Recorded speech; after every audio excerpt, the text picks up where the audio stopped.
ज्या कर्मचाऱ्यांचे शालार्थ पोर्टलवर नोंदविण्यात आलेल्या नियुक्ती दिनांक, जन्म दिनांक, नावात बदल त्याचप्रमाणे जेंडर बदल करणे बाबतचे प्रस्ताव अधीक्षक वेतन पथक शिक्षणाधिकारी कार्यालय यास प्राप्त झालेले आहेत, त्या संदर्भामध्ये प्रकरण निहाय मूळ प्रस्ताव यासाठी कोणकोणती अभिलेखे पडताळणीस उपलब्ध करून द्यायचे आहेत, या संदर्भामध्ये दिनांक 30/4/2026 रोजी महाराष्ट्र शासन शिक्षण संचालनालय माध्यमिक व उच्च माध्यमिक यांनी एक पत्रक निर्गमित केलेलं आहे।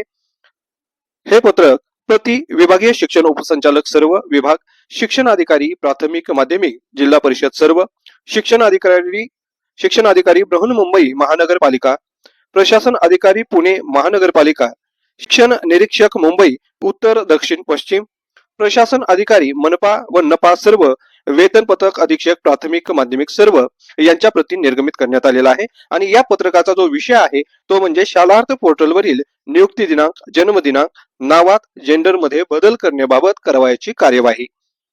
या पत्रकाकरिता दिनांक 29/4/2026 रोजी प्रस्तुत विषयाच्या संदर्भामध्ये संचालनालयास प्राप्त शिफारशीचे जे काही पत्र आहे, हे पत्र यासाठी संदर्भ घेतलेला आहे।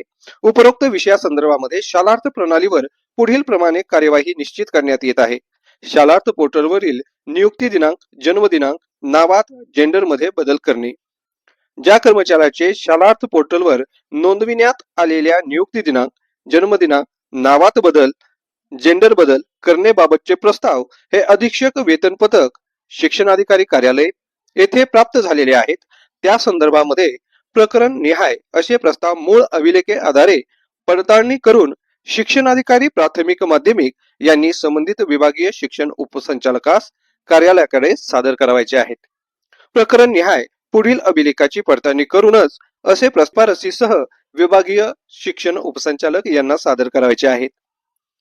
शालार्थ प्रणालीवर बदल करावयाचा तपशील, यामध्ये नियुक्तीचा दिनांक जर बदल करायचा असेल तर त्या संबंधित संस्था नियुक्ती आदेश किंवा रुजू अहवाल आणि वैयक्तिक मान्यता आदेश या अभिलेखांची पडताळणी करायची आहे।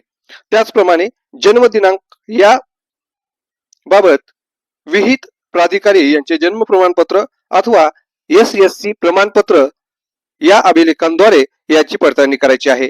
त्याचप्रमाणे जर एखाद्या कर्मचाऱ्याच्या नावात बदल करण्याचा प्रस्ताव हा दाखल झालेला असेल तर राज्य शासनाचे राजपत्र अथवा SSC प्रमाणपत्र अथवा आधार कार्ड अथवा विवाह प्रमाणपत्र हे अभिलेख पडताळणी करायचे आहेत। तर जेंडर मध्ये जर बदल झालेला असेल तर जन्म प्रमाणपत्र अथवा शाळा सोडल्याचा दाखला अथवा आधार कार्ड इत्यादी अभिलेखे हे पडताळणी करायचे आहेत। उपरोक्त प्रमाणे अभिलेखांची पडताळणी करून असे परिपूर्ण प्रस्ताव शिक्षणाधिकारी प्राथमिक माध्यमिक यांनी विभागीय शिक्षण उपसंचालक यांच्याकडे सादर करावेत। विभागीय शिक्षण उपसंचालक यांनी पुनश्च अभिलेखांची मूळ प्रत अथवा शालार्थ डिजिटलायझेशन मधील उपलब्ध माहिती आधारे पडताळणी करून शालार्थ प्रणालीवर त्यांचे लॉगिंगला उपलब्ध करून देण्यात आलेल्या सुविधेचा वापर करून उपरोक्त प्रकरणी शालार्थ पोर्टलवरील नोंदी दुरुस्त कराव्यात।